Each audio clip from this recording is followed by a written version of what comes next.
Clyde is such a special person. He's a great human being. And so I think, number one, everybody in this building wants to make sure that Clyde is good on that side and that he's happy and enjoying everything that he does, because when he's in the building, he's phenomenal. What is up, Chiefs Kingdom? Happy Monday. I'm Hayley Lewis, and this is Chiefs News Daily. Hopefully you're enjoying your Labor Day weekend, taking some time to relax before the game comes along this Thursday. We got the latest headlines coming on as Kansas City preps to host Baltimore. One more player moved to the reserve, one player not practicing, and one player eager to step onto the field with his new team. We're going to break it all down, but first, give us a like and subscribe right here on the KCSN YouTube channel, and let's get into it.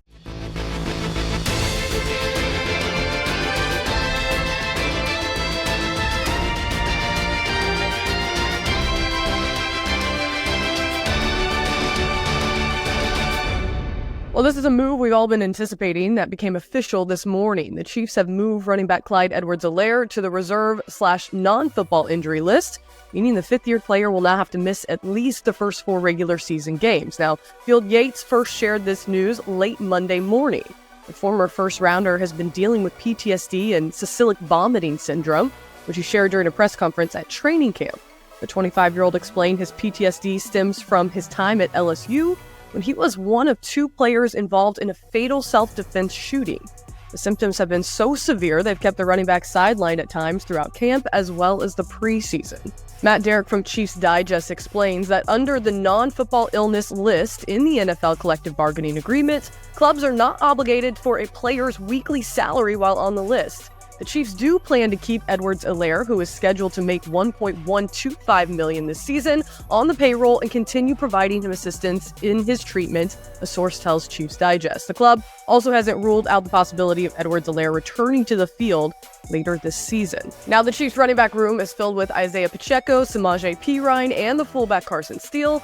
The team also has 2 backs on the practice squad in Keontae Ingram and Imani Bailey. Both practice squad players spent some time with the team in St. Joe at camp. Now, Edwards-Helaire won't be eligible to return to the field until Week 5 when the Chiefs host the New Orleans Saints on October 7th. Well, Chiefs Kingdom, you might be enjoying the holiday weekend, but the team is busy, locked in for Week 1. So let me get you caught up on all the headlines that came out during the weekend. The Chiefs made a few roster moves on Friday afternoon. They said, we have signed free agent running back Samaje Perine. We have signed cornerback Nick Jones and QB Bailey Zappi to the practice squad. We have also waived quarterback Eric Scott, and we have terminated the practice squad contract of running back Imani Bailey. So the Chiefs made the addition of Perine official before heading into the weekend. Sunday head coach Andy Reid then shared with local media that he, quote, anticipates that running back Samaje Perine will be available and ready to play on Thursday night.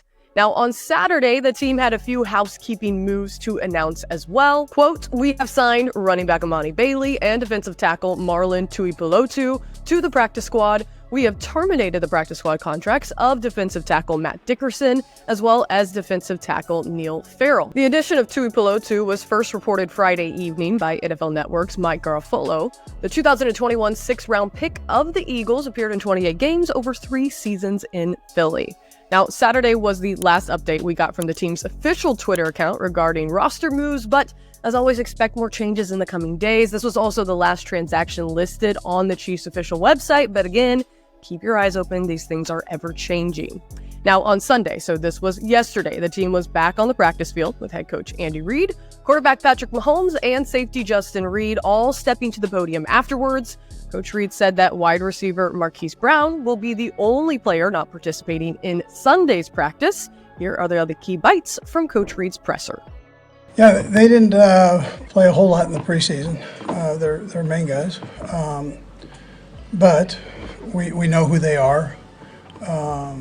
Again, Orr's coming in, and he's familiar with the whole group, but he's going to do what he does from a defensive standpoint. So that there'll be some changes. I mean, there are going to be changes that take place, and it happens early in the season for the first few weeks, and until it gets kind of settled on what they do best. And so you've got to be flexible on your end. And we'll just see how it goes. But you can definitely take away the primary scheme, or take away from the game the primary scheme. Yeah, I think there was a couple things. I think the conditioning part of it, and how much you've got to play and how fast you have to play every play. That was one. I thought his feel for space was another. And then just the experience part of playing, period. By the end of the season, he could roll now. And he had a great feel of what Patrick was looking for, what the coaches were looking for, and was able to execute that and play fast with with his skill set that he's been blessed with. Yeah, Justin's always kind of been a big part of it silently. He doesn't say much and he doesn't get a lot of pub, but he's always been a pretty big part of what we do. That part won't change. He'll be in there, running around. And even when Hollywood comes back, he'll be in there running around. So he's a smart kid that's skilled and loves to play the game, plays hard every snap, practice, games. Yeah, the obvious is execution. This is a team that's a physical football team, so you got to add that element into it. And they're good. They've played together, so they're good. They're going to test your ability to execute on both sides of the ball and special teams.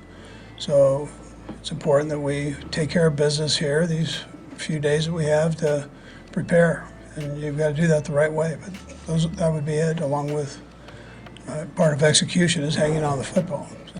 QB1 also stepped to the podium to talk next. Here is Patrick Mahomes. I don't think last year's too much in your mind. I mean, you're so focused on trying to get better, and I mean, we're playing the best of the best. I mean, week one.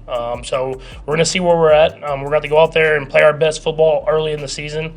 But all we can do is go out there and be our best. I mean, it's gonna take that in order to get the win, and we're gonna have to learn from our mistakes and make adjustments on the sideline and go out there and find a way to beat a really good football team. Yeah, I think just route running. A guy that played physical too. I mean, for him to not weigh a ton. I mean, he plays hard. He plays through stuff. He goes out there and competes. And then the speed, I mean, obviously it opens up the field, but he's not just a fast receiver. He's a guy that can run routes. He plays hard, plays fast, and you want those type of guys on your football team. Yeah, I mean, you have to adjust a little bit. I mean, just because he's such a vital part of our offense. He's someone that can do a lot of different stuff. He can play a lot of different positions. But I think what Coach Reid and Veach did this year was they brought in a lot of competition in that room. Guys have stepped up and taken over some of his role. It's not going to be just one guy. It's going to be multiple guys that kind of get in there and do the things that he does this week, and then the hope is that you have him back the next week. So, I mean, you just got to continue to push other guys to step up, and that's what football is. And Justin Reid wrapping things up on Sunday. Here's what the safety had to say ahead of Thursday night's game. Oh, yeah, absolutely. Yeah, no limit. We're going to be out there flying around. I wouldn't play if I didn't feel like I would not play if I did not feel like I would be an asset to the team to help us win. Yeah, he's a perfect fit for that program. I mean, physical team, likes to run downhill. I've got a lot of experience with him from my time in Houston, playing him twice a year. Just a physical dude who likes to run downhill, and they're going to give him the ball and try and feature him. And we have a challenge in front of us that we're ready to step up to the plate too. Now, today we heard from the coordinators, but before the pressers on Monday, this is from the team reporter, Matt McMullen. He shared that Hollywood Brown would not practice again for the Chiefs. Clyde Edwards-Helaire was also officially placed on the NFI. Everybody else is going to work. So, same as yesterday, with the exception of the CEH News. Now, tomorrow the team is going to talk again, but most likely we're just going to hear from head coach Andy Reid. This will be the last time that we hear from them until the postgame pressers on Thursday night. So the NFL opener is just about 72 hours away. Drop in the comments below if you're going to the game or where you're going to be watching the game.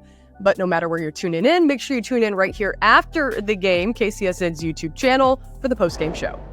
All right, folks, that does it for another episode of Chiefs News Daily. Again, we will be back here tomorrow night. In the meantime, make sure you show us a little bit of love. Like and subscribe right here on the KCSN YouTube channel. Enjoy the rest of your Labor Day weekend, and we will see you back here on Tuesday.